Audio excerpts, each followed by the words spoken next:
Welcome to another edition of Teach the Geek interviews. My name is Neil Thompson. I'm the founder of Teach the Geek. It's an online platform for science and engineering professionals. Consider checking it out at teachthegeek.com. Again, that's teachthegeek.com. Today, my guest is Ann Meixner.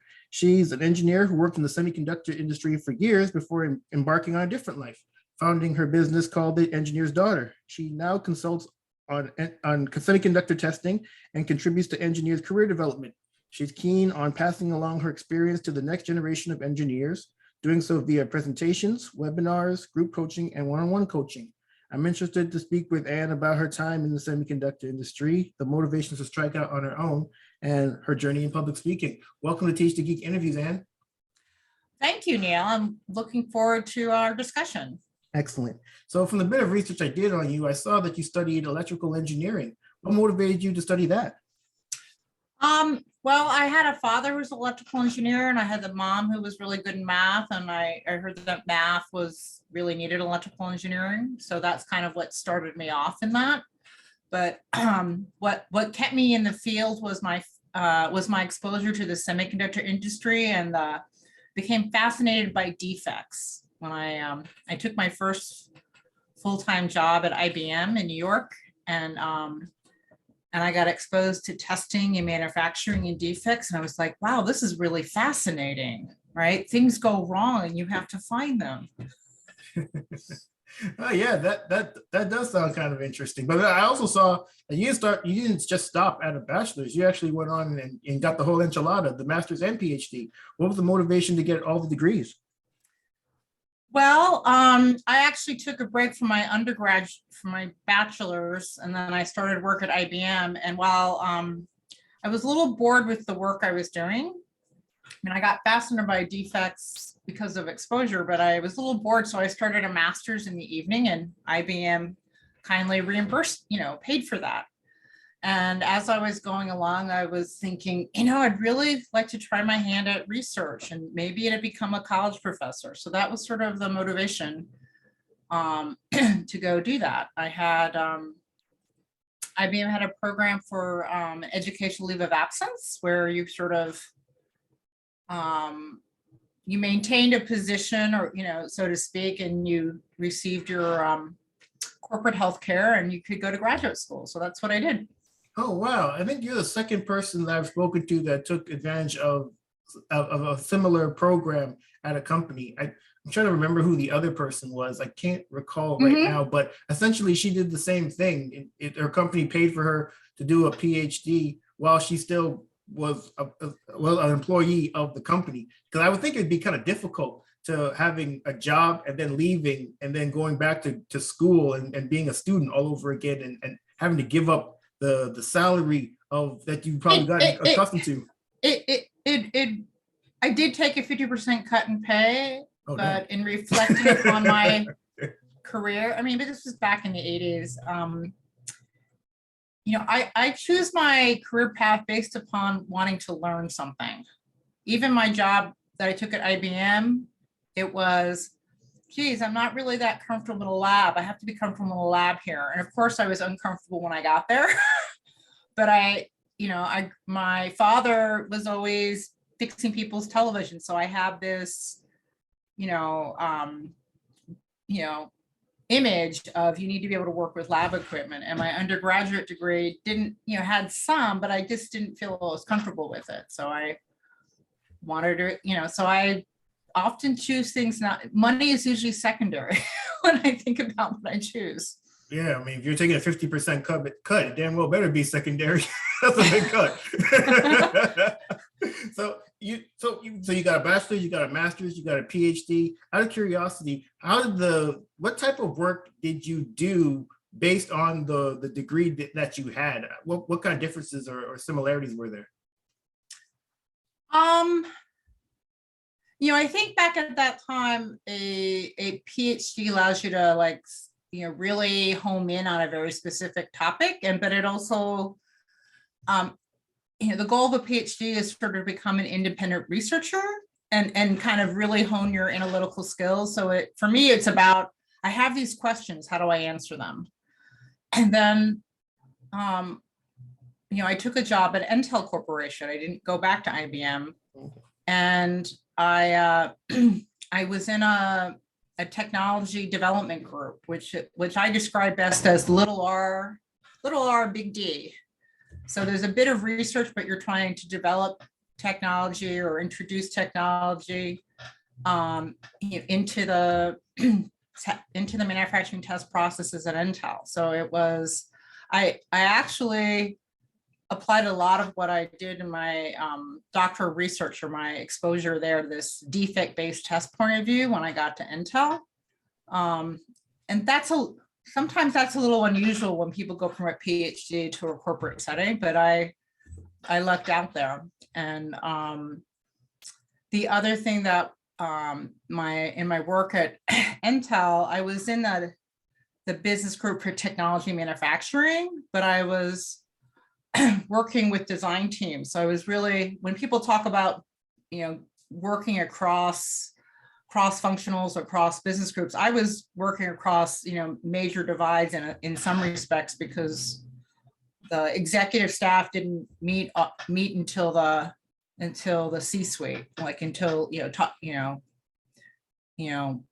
so that, and in reflection, I found like even the work I did at IBM, it was kind of a horizontal view. And I realized early on, I thrive best in a horizontal sort of role where I get to see the bigger picture. I can dive down to the details, but I kind of want to see how things, what's happening across there. And then, how do you have that impact across all that is what ultimately, was part of the way I was doing. Like you'd put a test method in one particular design, and if it's successful, then other people are doing it. And sometimes you're sort of demonstrating success in simulation. So other people, because silicon design happens a lot, there's a lot of designs happening in parallel with maybe 6 months apart in terms of the time. So the ability to kind of roll things out, to get ahead of things is sort of part of the role in doing technology development. Well, when you're going through your PhD, I think you did mention this earlier, that you had thought about going into academia. Mm-hmm. You got your PhD, but it sounds like you went to Intel. So I guess you decided against going into academia. What made you make that decision? Well, I actually applied for some academic jobs. I didn't get an offer. Oh, okay. And actually, that's how the path worked out. I had my PhD advisor had extremely high standards, so I only published one paper from my PhD research. Oh, wow. But I continued to publish at Intel externally and internally, and I ended up getting best paper awards with my co-authors at conferences. So the training I got, actually, this ties well into the topic of public speaking. My advisor was really prepared us for giving presentations, but also to give people feedback in presentations. If someone was getting ready to make a presentation, whether it was a conference, whether it was their PhD defense, we'd all be in the room and they would practice it. We would listen, and then everyone would give feedback. And so you learned from him what kind of feedback was important, on that. So it's a skill I've kept honing and sharpening along the way, but he really, gave us a very solid background in that. It's a great thing that your professor saw the need or the importance of public speaking. I'm not sure that all of them think the same way, but it's really important, especially if you don't go into academia, or if you go into industry, you're going to be dealing with or addressing people who don't necessarily have the same background as you. And if you're not able to communicate in a way that they can understand, then they're likely to tune you out. You're going to be up there speaking in front of people who aren't listening. So you're just wasting everybody's time. Yeah. On your own. Yeah, no, even in an academic setting, you're in conferences, not everybody's an expert on what you're doing. They may be interested, most of the conferences I attend are a mixture of academia and people in the industry. So you actually have a wide, a certain amount of breadth in the audience. So they're maybe honed in on a particular, they're interested in testing, but they have some people test analog, some people test digital, some people do system tests, some people work at a very abstract level, some people work at a lot more concrete, here's what the defect looks like, not here's a model of it. So yeah, I can remember going to, I used to work in engineering and medical devices. And I remember going to a number of conferences, many of whom were more academic based, and sitting in those audiences, if you were sleepy, that was not the place to go, because you'd be asleep pretty quickly, because a lot of the people that were presenting, they, unlike your professor, I don't think we're all that interested in presenting in such a way that people would actually be engaged and actually listen.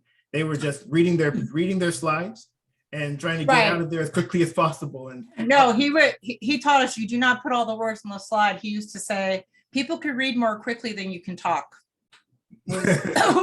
Right. And actually, when I prepared some of my training, I did some research that people shared, people from Penn State, they're searching by evidence. They said cognitively, if you're hearing words and listening and reading words at the same time, you're overloading that part.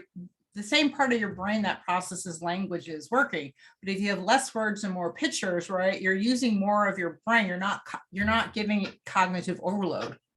Cognitive overload, yeah, absolutely. And not only that, you're kind of forcing the audience to either listen to you or ignore you.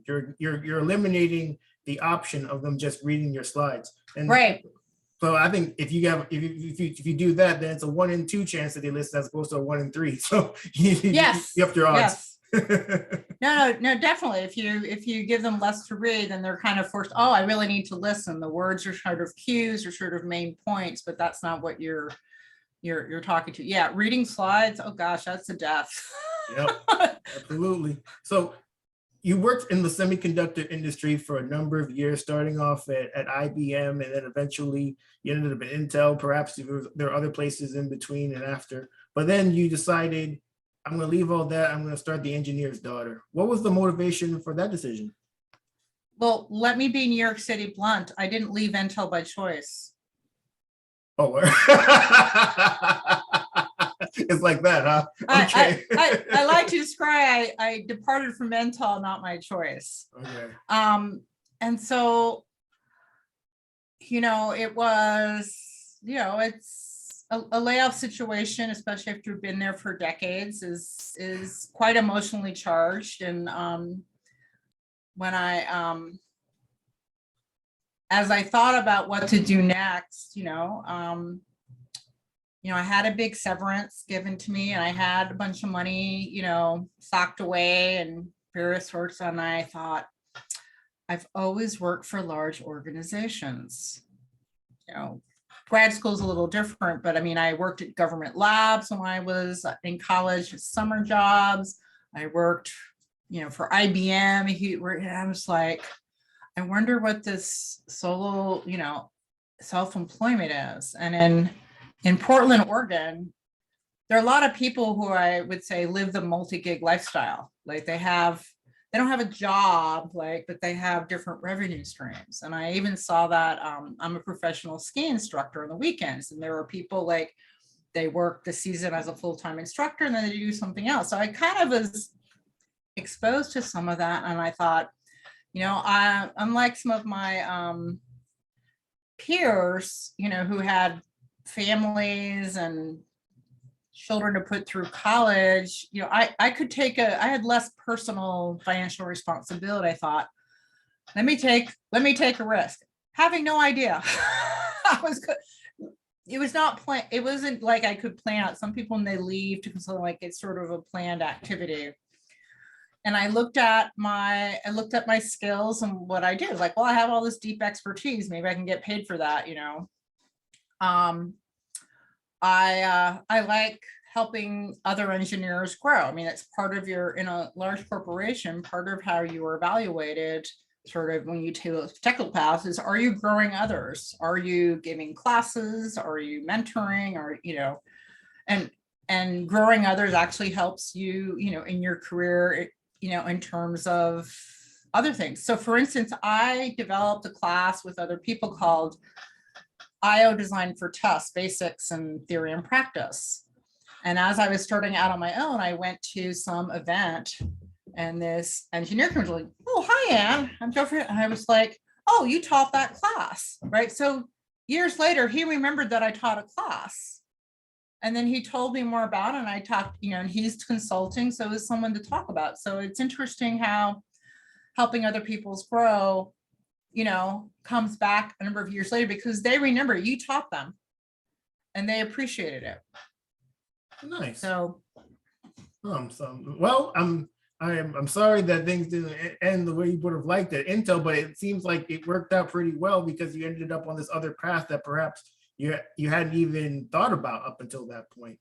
Yeah, I mean, I'm not sure how long it's been 6 years. I'll not fully financially sustainable yet. I'll be honest about that, but I'm a natural networker, but sometimes it takes 4 years for it to pay off. Though part of how I'm making earning income is writing about my industry.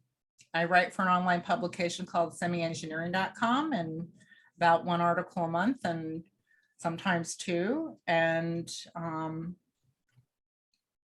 that's actually, they do marketing for me, right? My name's out there on LinkedIn because I'll say who I wrote. And I've now started I've had a couple of small consultant things related to writing and stuff from being, people recognize my name there and approaching me. I've developed the other part, and I've developed training and I've tested it out live at professional development events like Society of Women Engineers. And I got hired to do some training at Boeing. I had someone through my Intel network say, hey, we're doing this technical leader event. Can you come in and, give a talk, whatever? Sure, here's what I got. And I've gone in to do that. So I took my passion for technical presentations and that, but I was also take my knowledge of, well, how do you grow as an engineer? What's a corporate technical ladder? Or, what are the different what are the different aspects that you should grow as an engineer to be successful? Right before the pandemic happened, I developed a talk that I called Creativity Habits for Everyday Engineering. I packed too much into a 45-minute presentation, so I probably break it up, but it was trying to look at, well, we're always solving problems. That's a creative activity. What should you be doing to foster that? And it was interesting after I gave it what someone gave feedback. Oh, this is work-life balance. And I thought, oh, I hadn't really thought about that because cognitive science and cognitive neuroscience says, you often come up with ideas when you're going for a walk somewhere or, when you're relaxed. And so working 60 hours a week may actually not be the best way to to be effective, right? So, yeah. Yeah, I could definitely see that because when you're working those hours, you're really focused on doing the work that you're assigned as opposed to thinking about, different ways, even more effective ways to do the work that you're assigned. And yeah, I can absolutely see that. Yeah, no. Yeah, I'm looking forward to when I can try to convert that to a webinar format, but I'm, getting my other webinars rolled out and stuff. So, yeah, so it's, so it's been on journey. The other thing that I've been doing, which kind of taps into my leadership skills, but it's an unpaid work, is through IEEE. I've been editor of a proposed standard related to analog test coverage. And I was motivated to do that work because that actually bookends my PhD. My PhD, I put shorts into up amps. It was like, how do you model defects in analog circuits? And so 30 years later, the industry is like, okay, we kind of know how to assess this. Let's sort of document some sort of standard that we can at least now agree to. And so to me, it sort of bookends my here's my PhD looking at defects and up amps. Okay, 30 years later, right, how do we account for that and all the work that people in my industry have done to build on, how do we try to assess test coverage based on the defects in all the circuits? So it's, in a work environment, you're already working with, I had to do what they say, influence without authority working at Intel, but at least we all worked like. Now imagine doing that with people who are volunteers who work at other companies. And I've been successful at getting people to give feedback or contribute writing and stuff because I ask and I say thank you a lot. Right, thank you goes a long way, especially as you say, when you're working with people who you're not paying. You got so please and thank you. Well, and the other thing is you don't micromanage it. You don't say do it exactly like this. Like, hey, here's the template, here's that. But if someone got the formatting wrong, you don't go, you got the format wrong. You're like, oh, I can probably handle that, right? There's certain things you don't. I'm accountable to make sure the thing's all written together and all that. But I want other people to contribute because this is a community standard. Or if only a handful of people write it, I'm like, yeah, but the more people who contribute, then they're bought into the standard as well, right? Oh, I contributed that. I better, be confident that what I contribute is correct or is applicable. Yeah, and I'm sure if you were to have gone back at that person say you got the format wrong, they could have very well said, "You lucky I submitted anything, lady." What are you talking about the damn format? Right. I've seen people who like the first word of the mouth, like you did that wrong. I'm like, that's not the way to influence. It's sort of you always, when you give someone feedback in a work environment, whether you are supervising, whether they work with you on something, you should first tell them what they did right. Yeah. And then tell them,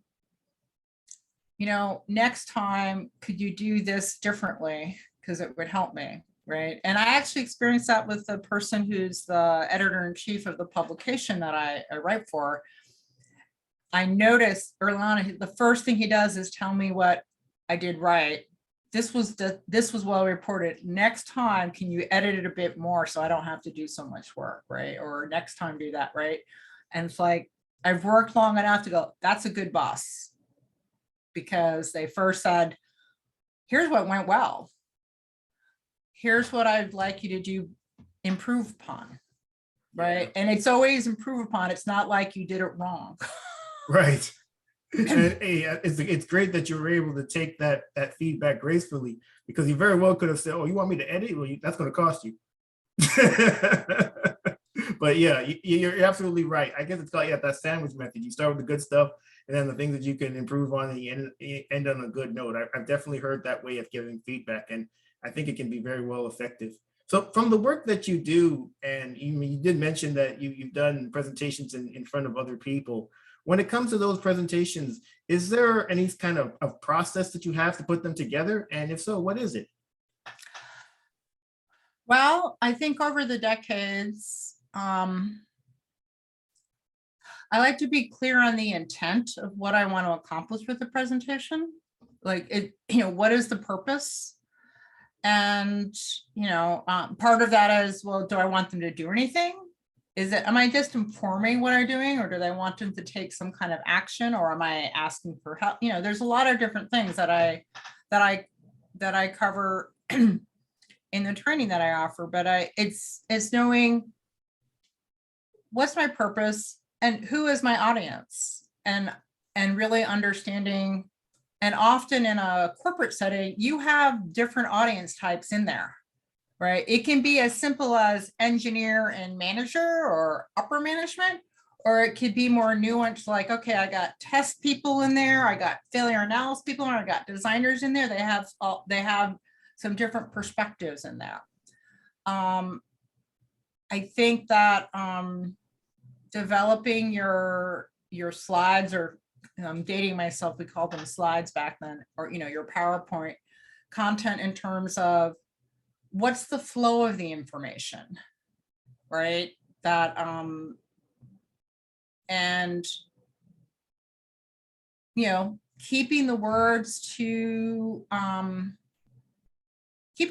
minimal. And that was a challenge at Intel, because some people use the PowerPoint as a document, because some people don't attend the presentation and they read the PowerPoint afterwards. And I tried to skew away from that, but like, we need to have more words in there. It's like, they're not gonna listen. So that can be a challenge at times with whatever the setting you're in. But if people are listening and even consuming your content, you know, over the phone or something like that, it's still, you want to be having less words means you are controlling, sort of, in a sense, what they hear, what the messaging is. If it's, so you get to control the pace of the discussion, in a sense. The other thing is to be prepared for interruptions. Unlike a conference setting where you have 20 minutes and then 10 minutes for questions, you often don't have that luxury, unless the person running the meeting said, hey, hold questions to the end. Or sometimes I advise people to, you know, say something like, you know, if there's, I'd like you to hold questions about the content to the end. If there's something that's not clear in what I'm presenting, please ask a question. So sort of separate that out, but you will always have people interrupt. And if this is a meeting that's a weekly meeting or something that you attend, you probably, if you've been observing, know who the interrupters are. And you probably also know what kind of questions they ask, like particular, you know, a manager may always ask a specific type of question. You don't necessarily have to address it directly, but you may want to have it as a backup slide, or you may want to have it as a, you know, be prepared with that. You also will get things you're not prepared for. And so you like, I haven't considered that. Can we talk about it after the meeting? Because I'd like to explore that further, right? Instead of trying to explore it right there. And if someone's assisting, it's like, no, I have this other material to go over. The other thing is, when you think about flow, some people's minds work differently and they're expecting a different order. And so they'll ask a question that 3 or 4 slides later you're answering. You go, that's a good question. I believe I answer it further in the presentation. Can you wait? Right. And so part of it is, and I think actually you have to practice out loud saying those things. Like, you should have some canned responses. And actually in my training, I'm like, okay, everybody, we're going to like practice this out loud together, because then it's not, you know, it becomes a reflex in a sense. You know, it becomes there, because part of public speaking, or at least in a corporate setting, when you're giving a presentation that's not like full, is you have to be able to respond on your feet. And that comes with practice, but you can do some preparation. But I think I recently wrote a blog for my Traveling the Technical Trail about how my having teaching someone helps you with thinking on your feet, because people are always asking questions. And so as a ski instructor, right, I've been doing this for over 20 years. So like, people asking me questions, that practice of being able to respond on your feet just comes from teaching skiing, right? People ask sort of the same questions, but each one person is different. So you're also trying to know how they think, or because I'm trying to get them to make changes in their movements, right? But I think that, you know, some people do, you know, being up on stage as a musical performer, right, also kind of gives you that sense of public, you know, the presence you have to have in being in front of people. And so you don't necessarily have to, you can get some of the skills you need for public speaking by doing something else that you love, whether it's teaching someone something you know, or running a organization as a volunteer, helping out a committee, or you know, going up on stage and performing of some sort. Yeah, absolutely. These are all really great tips. And And thank you for offering them. And we've come to our end. I really enjoyed the conversation. How can people get in touch with you? Well, I have a website, meixner.com, so they can read more about what I do there. I'm on LinkedIn and I'm fairly active. That's how you and I met. And my email address is ameixner_work@centurylink.net. Excellent. And yeah, I have a training newsletter that goes out periodically, and I have